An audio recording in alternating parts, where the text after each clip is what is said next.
উত্তরের জনপদ পাবনায় ৭ থেকে ৮ ডিগ্রি সেলসিয়াসে ওঠানামা করছে তাপমাত্রার পারদ।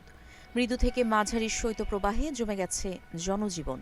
ঘন কুয়াশা আর হিমেল বাতাসে শীতের তীব্রতা বাড়ায় বিপর্যস্ত হয়ে পড়েছে সাধারণ মানুষের জীবনযাত্রা। হাসপাতালে বাড়ছে ঠান্ডাজনিত রোগীর সংখ্যা। এক সপ্তাহে ২ শতাধিক রোগী চিকিৎসা নিয়েছেন, যাদের মধ্যে শিশু ও বয়োবৃদ্ধ বেশি।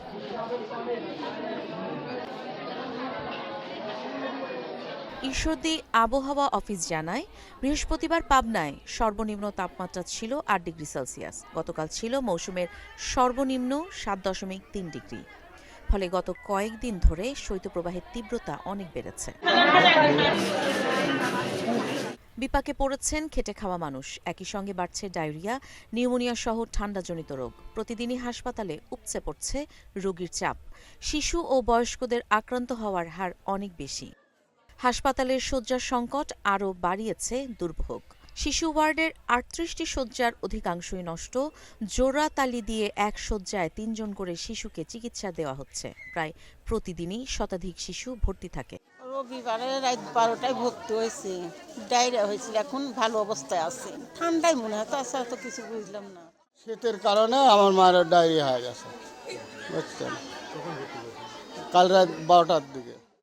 এই তোমার মেয়ে বাচ্চা আজ 5 দিন ভর্তি, ঠান্ডা জ্বর।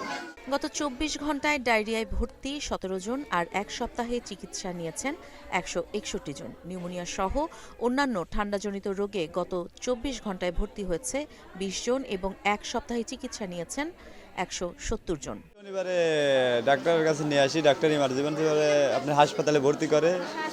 শ্বাসকষ্ট, ঠান্ডাজনিত রোগে রোগীর চাপ অনেক বেশি।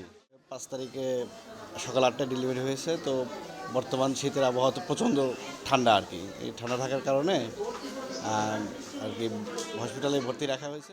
এমন পরিস্থিতিতে শীত থেকে বাঁচতে সতর্ক থাকার পরামর্শ দিয়েছেন চিকিৎসকরা। আপনি তো জানেন যে আমাদের 250 শয্যা জেনারেল হসপিটাল পাবনায় যে পরিমাণ ধারণ ক্ষমতা, তার থেকে দ্বিগুণ বা 3 গুণ রোগী ভর্তি থাকে।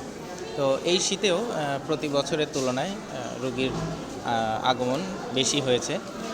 আমরা যেটা আমাদের পরিসংখ্যান অনুযায়ী আমরা বলি যে ডায়রিয়া এবং নিউমোনিয়া এবং শ্বাসকষ্ট জনিত যে রোগগুলো হয়, এই রোগগুলোর রোগী সাধারণত আমাদের এই সময়টাতে বাড়ে। চিকিৎসকদের পরামর্শ, প্রয়োজন ছাড়া বাইরে না যাওয়া, গরম কাপড় পরা ও গরম খাবার খেলে ঠান্ডাজনিত অসুস্থতা এড়ানো সম্ভব। কাজী ইশরাত জাহান দৃষ্টি, নাগরিক প্রতিদিন।